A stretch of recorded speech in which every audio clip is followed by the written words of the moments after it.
હા ખાસ એટલે પેડાગોજી એક સાદો અર્થ આમાં નામ મોટું આ લીધું પેડાગોજી. પેડાગોજી એટલે અનુભવ. આ ખુરશી દે બતાવો વાતો કરો તો ખુરશી આમ પકડીને બતાવો કોમ પર છોકરો ચેર કહેવાય. આ પેડાગોજી. એ પેડાગોજી થી આ પ્રવૃત્તિ કરી શકાય બરાબર. એમાં વાર્તા કથનથી કરી શકાય. કોરું અને ટમેટાની જે વાર્તા છે ચીચો હોય ચીચવા ઉપર આપણે બેસી જવાનું અને એક જ છોકરાને બેહારવાનું.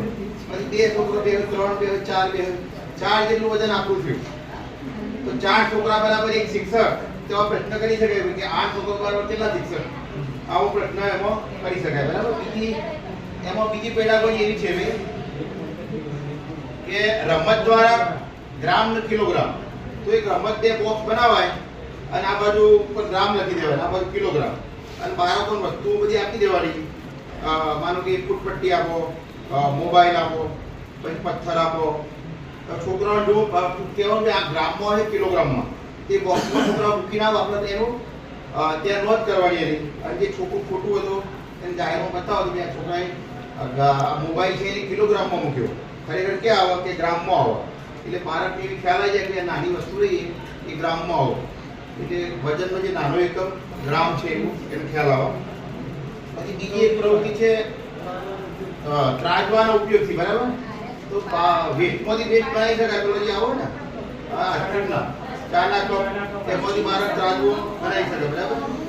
અને ત્રાજુ બનાવીને લાવો તો એમાં એને બે વસ્તુ તમે આલો કે ભાઈ આ બોલ હ અને એક બોટલ આપો. તો પહેલા તમારે એને અંદાજ શીખવાડો કે આમાં અંદાજિત તો બોલો ભારે કોણ તો બાળક કે બોટલ ભારે તો તમે ત્રાજવા મૂકી ચેક કરી જુઓ તો ખરેખર ઘણો ભારે હોય બરાબર. આવો અંદાજે આપી શકાય એને બરાબર. ચલો અનુભવજન્ય અનુભવો પ્રત્યેક તમે બાળકને કરિયાણાની દુકાનમાં લઈ જાઓ, આપણે મધ્યાહન ભોજનમાં લઈ જાઓ તો અનુભવ થઈ જાય કે ભાઈ મોટો વજનીય કયો નાનો વજનીય કયો.